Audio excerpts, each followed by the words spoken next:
사령관 유능한 경제대통령 국민통합의 적임자 이재명 민주당 후보를 여러분 힘차게 환영해 주십시오.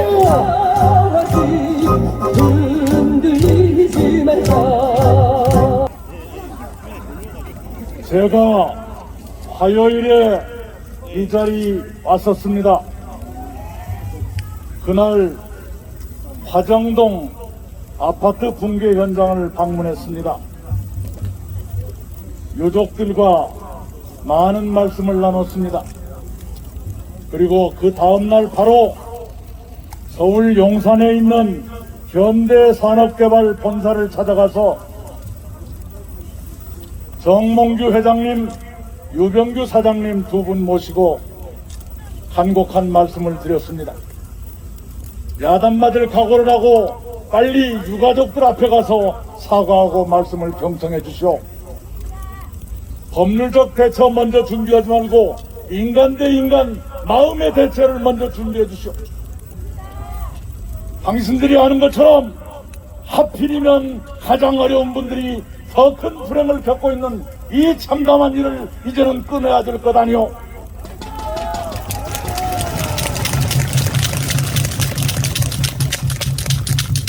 돌아가신 분들 최대한 예우해 주시고 유가족들께 최대한 성의 있게 보상하시고 인근 상가 피해, 차량 피해 충분히 보상하시고 이미 분양받았으나 입주가 지연되고 있는 피해자들 최대한 배려해서 그분들께 앞으로 어떻게 될 것인지를 눈에 보이듯이 설명하시오.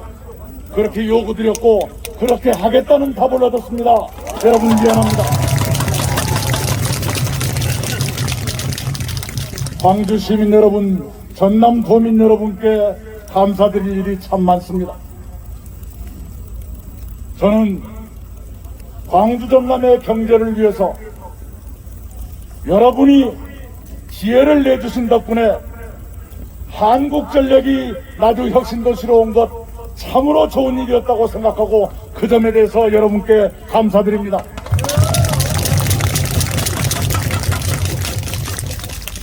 한국전력을 나주에 배치한 것은 노무현 대통령이었습니다.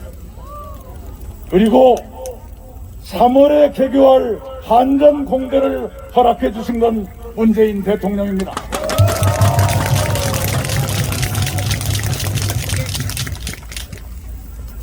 두 가지 모두 민주당 정부가 했던 일이 옳시다.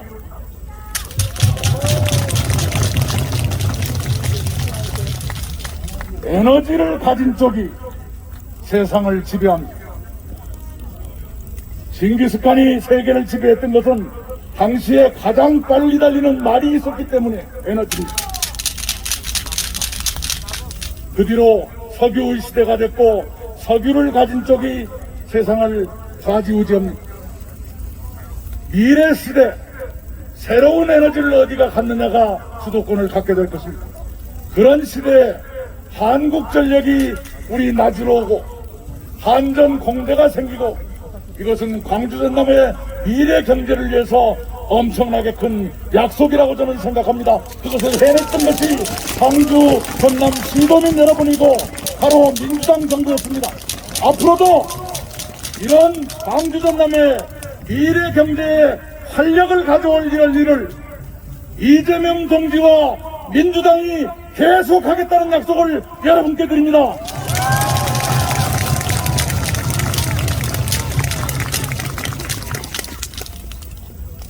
광주형 일자리는 지역 상생형 일자리의 성공 모델이 됐습니다. 여러분이 생산하신 캐스퍼가 전국을 달립니다. 우리 광주는 지역 상생형 일자리 성공을 토대로 해서 광주형 일자리 시즌2를 준비하고 있습니다. 이렇게 가야 합니다. 광주가 생산이 약한 도시라고 우리가 알고 있었는데 이제는 생산에서도 강해지는 도시 이쪽으로 실주하고 있지 않습니까? 그리고 문재인 정부는 4차 산업혁명의 핵심인 인공지능 중심 산단을 광주가 가질 수 있도록 예비 타당성 조사를 면제했습니다. 여러분이 기억하고 계실 겁니다.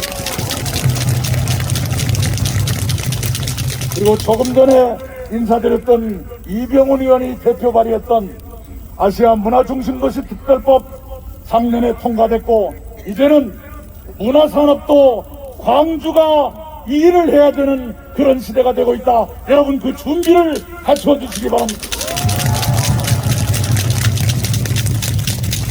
경제 얘기를 말씀드리는 건 제가 조금 놀란 일이 있어서 그래요.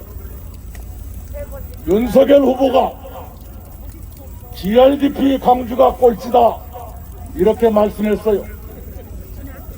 2020년 말 통계 1인당 GRDP를 여러분께 말씀을 드릴게요. 광주 2,790만원, 부산 2,740만원, 대구 2,390만원. 어디가 꼴찌요? 대구가 꼴찌 아닙니까? 광주는 더 잘 살아야 합니다. 그러나 거짓말을 할 필요까지는 없어요. 정치를 이제 막 시작하시는 양반이 거짓말을 뱉어 배우지 말기를 간곡히 부탁합니다.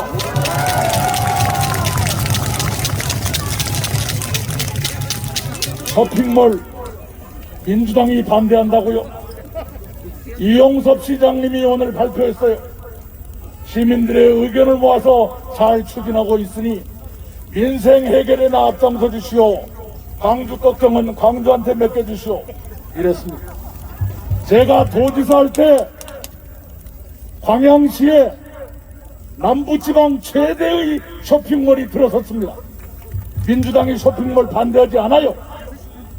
그 당시에 저는 많은 고민을 했습니다.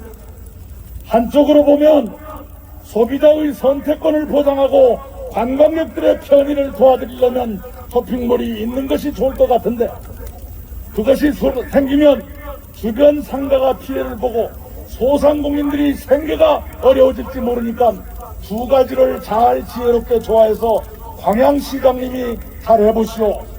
나는 뒤에서 돕겠소 했는데 시장님이 지혜를 내서 그 주변 상가들 상인들 가운데 희망하시는 분은 쇼핑몰 안에 가게를 드리도록 하는 지혜를 내서 상생형으로 쇼핑몰을 유치했고, 지금 그것이 광양시민의 사랑을 받고 있다. 이 말씀을 여러분께 드립니다.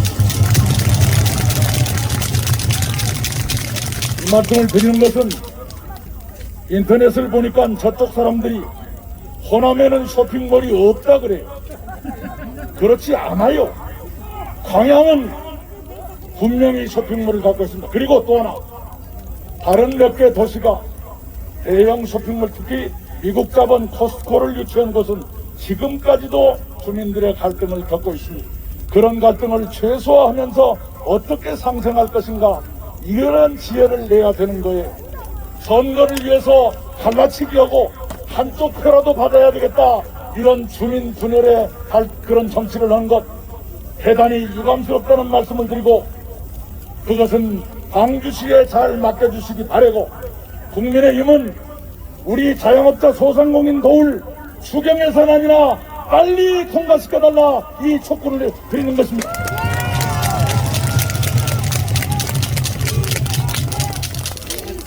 여기가 5.18 민주광장입니다.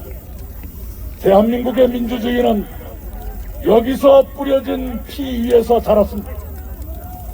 대한민국 민주주의가 얼마나 자랐느냐, 지난주에 영국의 EIU가 발표했습니다. 해마다 세계 각국의 민주주의 발달 정도를 평가해서 발표하는 기관인데, 지난주 발표가 어떻게 나왔냐, 이렇습니다. 세계 여러 나라가 코로나 때문인지 몰라도 민주주의가 모두 후퇴하고 있는데, 대한민국은 또 1년 만에 7단계가 또 올라가서 세계 16번째 16등 아시아 1등의 민주주의 국가가 됐다, 이렇게 발표했어요.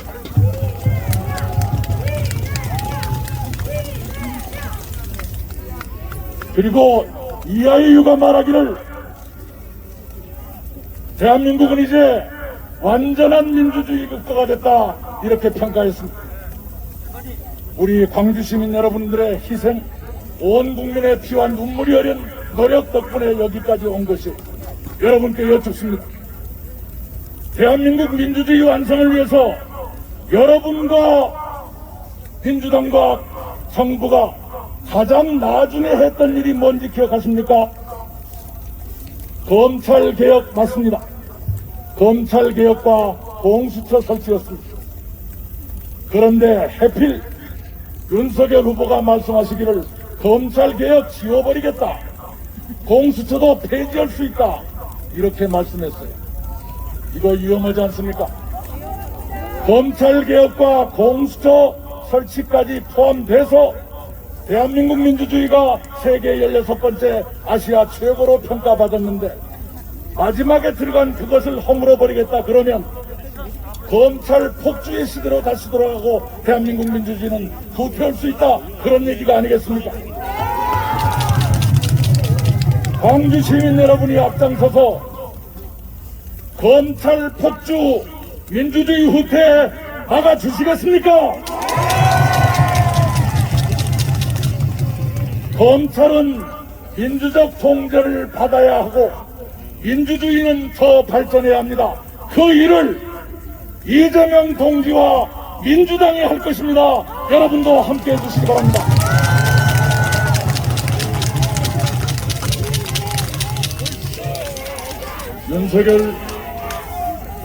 윤석열 후보가 이런 말씀도 했어요. 문재인 정부 적폐를 수사하겠다. 그리고 어제는 문재인 정부를 비유하기를 히틀러에다 비유했어요.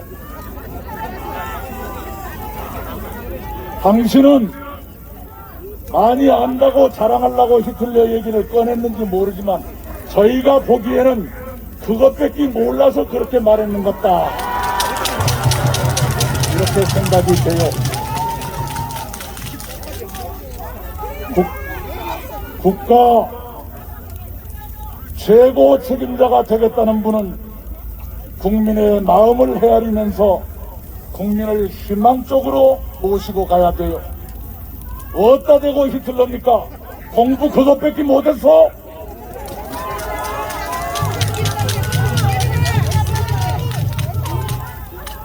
여러분, 집에서 잠깐만요, 여러분께 여쭤볼게요. 여러분 집에서 망치 들고 일해본 적 있어? 망치 들면 계란박에 못만 찾아다니면서 때리게 돼요. 망치 눈에는 온 세상이 못으로 보이는 거요.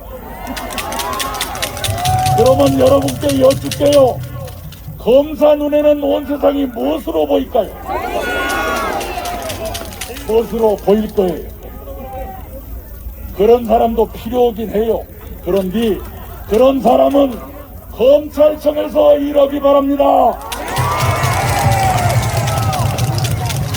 온 국민을 끌어안고 가야 할 대통령이 국민들을 볼 때 저것들이 혹시 묻었는가 이렇게 보고 다니면 국민들이 편할까요? 불편할까요? 민주주의가 발전할까요? 퇴보할까요? 국민 생활은 나아질까요? 나빠질까요? 그런 세상이 오지 않게 해주십시오.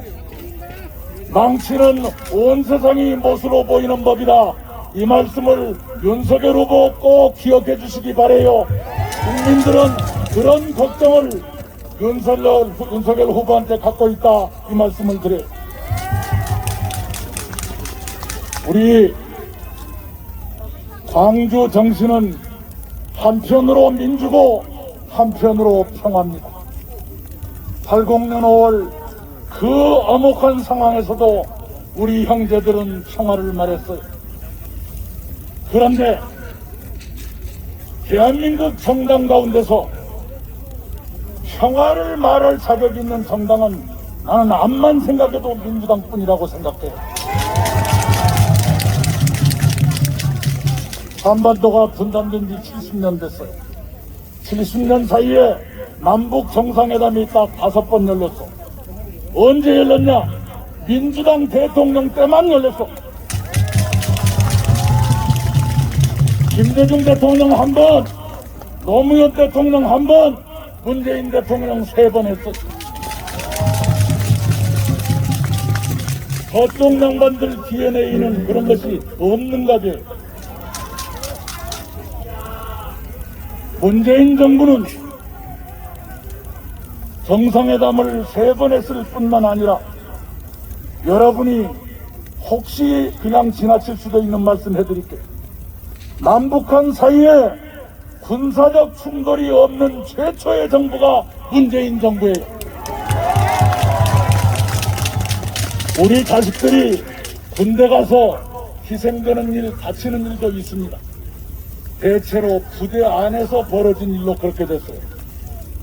휴전선에서 서해 5도에서 서로 총질해서 다친 일은 5년 동안에 한 건도 없었다. 이것도 평화다. 이 말씀을 여러분께 드리는데, 우리가 평화 그러면 어째 물렁물렁하고 물컹해서 안보는 약할 것 같은 그런 잘못된 선입견이 있어요. 저쪽 사람들이 맨날 그렇게 말해요. 그런데 전혀 그렇지가 않습니다. 그렇지가 않아요. 천안함이 격침된 것은 언제지요? 이명박 정부 때예요.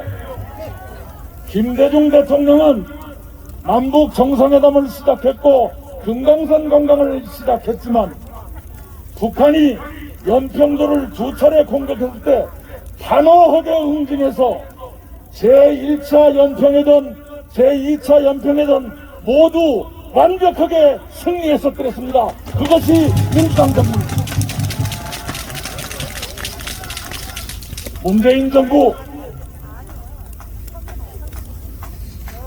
남북 정상회담 3번 했지만 지금 대한민국 국방력이 어느 정도 되는지 아세요? 네, 알게 드릴게요. 경제 규모 세계 10위, 수입 9위, 수출 8위, 국방력 6위, 일본보다 더 높아요. 이걸 여러분이 만들어주신 문재인 정부가 그렇게 만들어놨습니다. 그 중에서도 특별히 여러분이 기억해 주셔야 할 것은 미사일. 그동안에는 우리가 미사일을 만들려고 해도 미국이 다 간섭했어요. 사거리, 미사일 날아가는 거리는 100km 못 넘게 해라. 한두 중량 미사일 머리 무게는 얼마 이상 무겁지 않게 해라.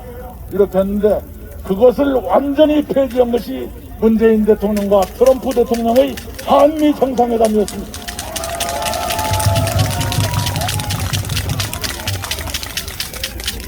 평화와 안보, 이 두 가지를 모두 잘할 수 있는 것이 민주당이고 이재명 후보이기 때문에 평화와 안보를 둘 다 여러분이 유지하고 싶으시다면 3월 9일 이재명 후보를 지지해달라, 이 말씀을 부탁드립니다.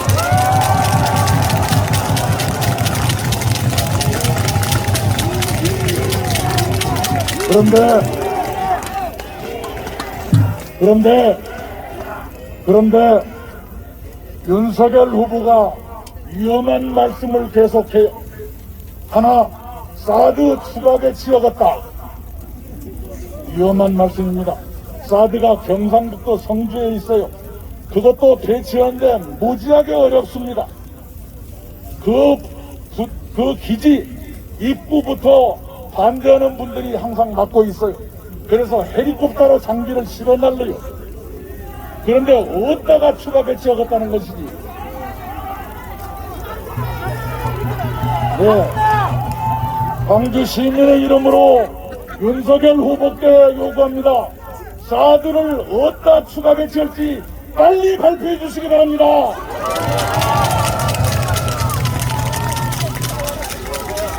더더구나 사드는 미국과 중국이 대단히 예민하게 쳐다보고 있는 문제 아닙니까? 그것을 대통령이 되겠다는 사람이 함부로 말하고 다니면 미국과 중국 사이에 끼어있는 대한민국이 편하겠어 불편하겠어? 우리 애교가 잘 되겠어 못 되겠어? 그렇게 될 것 아닙니까? 또 하나 이제 거의 끝나가요. 선제 타격 여러분께서 주변 분들 만나셨을 때 이렇게 말씀하시면 됩니다 해서 말씀드리는데, 선제 타격을 말했어요. 선제 타격은 어느 나라 국방부에나 비밀 계획 속에 다 있어요. 그런데 그것을 선제 타격 그러면 상대가 기분 나쁘고 긴장하고 반격 준비할지 모르니까 암호 같은 이름으로 바꿔서 부르는 거예요. 국방부 사람들마저 그렇게 해요. 그런데 대통령 되겠다는 양반이 나는 그것도 아요 하고 나와갖고 선제 타격 말하면 안보를 튼튼하게 하는 겁니까? 불안하게 하는 겁니까? 평화를 돕는 겁니까? 방해하는 겁니까? 그러면 안 되는 거예요.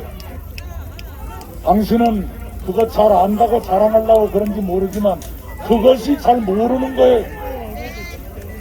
예, 여러분께 한 10가지 말씀드리려고 그랬는데 다 말씀드리면 요담에 올 일이 없어질 것 같아서 나머지는 아끼고 이 다음으로 미룰랍니다. 여러분께 끝으로 말씀드릴게요.